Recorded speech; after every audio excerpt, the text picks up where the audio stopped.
नमस्कार, news 8 India में आपका स्वागत है। सत्ता से लेकर समाज तक, सांसद से लेकर सड़क तक, खेल से लेकर खेत तक, अपराध से लेकर अराजकता तक, खबरों को देखने के लिए देखते रहिए न्यूज 8 इंडिया। अंशुमन जोशी है, मैं राष्ट्रीय अध्यक्ष हूँ जनहित दल का। तो मीडिया को मैनेज करें और देखिए उसका कहाँ कहाँ रोल है वो आने वाले समय में दिखेगा, और वो भी पूरी तरह से पंजाब में इन्वॉल्व है। पंजाब का तो प्राइमरी सीएम वही था और वो भाग के वहां लंदन में बैठा है छुप के। उसको इतना डर लग रहा है हिंदुस्तान आने से कि एयरपोर्ट पे बात तो स्पष्ट हो चुकी है ऑलरेडी। ईडी के अपने रिस्पॉन्सेज में भी रिप्लाई भी जो फाइल करे थे ड्यूरिंग ये पुलिस कस्टडी जब मांगी जा रही थी, ईडी की कस्टडी जब मांगी जा रही थी, उसमें भी उन लोगों ने फाइल किया था कि शराब नीति से कमाए गए पैसों से, which is proceed of crime, वो पैसे को बेसिकली इनकी पार्टी आम आदमी पार्टी, इसीलिए पार्टी भी एक्यूज बनी है, इन लोगों ने वो पैसे को गोवा में आगे यूज़ किया और हवाले के चैनल के थ्रू पैसा ट्रांसफ़र किया गया और गोवा में यूज़ किया गया गोवा के चुनाव में। वहाँ पे बहुत सारी एडवर्टाइजिंग करी, बहुत सारी एडवर्टाइजिंग के साथ में और क्या क्या किया वही जाने बेहतर। लेकिन मैं ये कहना चाहता हूँ कि दुर्गेश पाठक जी पूरी तरह इसमें लिप्त हैं भ्रष्टाचार में, और कोई भी ऐसी प्रक्रिया चुनाव में अगर आप इस तरीके से इस पैसे को यूज़ कर रहे हैं गोवा के अंदर, तो इससे साफ दिखता है कि दिल्ली में भी आप किस तरीके से जीतते हो। ये है इनके मुंह में तो सरस्वती स्वयं है, जो बोलते हैं वो तो होता ही है। एंड आई एम श्योर भगवान इनकी बहुत बात सुनते हैं इस मामले में। तो मैं आपको ये कहना चाहता हूँ कि ये इसलिए होता है, उनको पहले ही अंदर से पता था। देखिए सौरभ भारद्वाज जी और ये इनके अगेंस्ट तो ऑलरेडी विटनेस वो नायर जी हैं।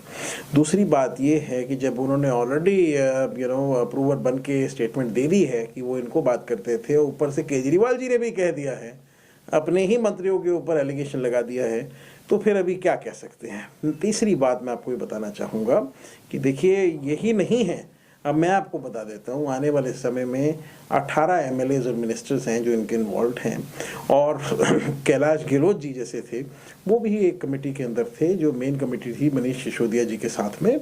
और वही नहीं, उनके अगेंस्ट में तो 1200 करोड़ रुपए के सबूत हमने भी दिए हैं, जिसका आज तक आम आदमी पार्टी कोई जवाब नहीं दे पा रही है, क्योंकि हमेशा कहते हैं सबूत दीजिए, सबूत इनके पास है नहीं।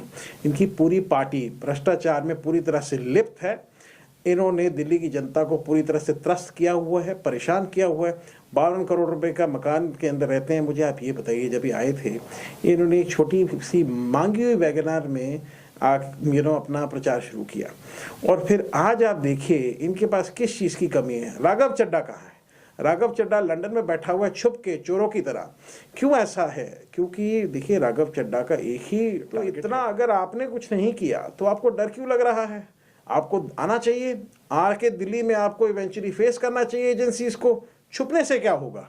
तो वो तो बेसिकली एक मेयर एब्सकॉन्डर है। और मैं बताता हूँ, दुर्गेश पाठक एक समय था हमारे पूर्व एमएलए अशोक चौहान जी के घर में 9-9 महीने रहता था। हमारे पार्टी के एमएलए हैं और हमारी पार्टी के नेशनल जनरल सेक्रेटरी हैं। तो वो एक यूपीएससी करने के लिए एक छात्र आया था और वो पड़ गया राजनीति में केजरीवाल के साथ में। तो उसका दिमाग बड़ा क्लियर है। वो जिस आदमी के पास रहने की जगह नहीं थी, आज सिविल लाइंस में इतने बड़े मकान, इतनी प्रॉपर्टियां लेके बैठा है। तो आप इससे समझ सकते हैं कि ये पैसा कहाँ से आ रहा है। ये सब भ्रष्टाचार का पैसा है। 70,000 करोड़ रुपए इनका बजट था। 11 साल इनकी सरकार दिल्ली में रही है, जिसका मतलब 7,70,000 करोड़ रुपए का गबन हुआ है, और उसमें पूरी तरह से ये लोग इन्वॉल्व हैं। 100% इनकी इन्वॉल्वमेंट है। न्यूज 8 इंडिया में आपका स्वागत है। सत्ता से लेकर समाज तक, सांसद से लेकर सड़क तक, खेल से लेकर खेत तक, अपराध से लेकर अराजकता तक, खबरों को देखने के लिए देखते रहिए न्यूज 8 इंडिया।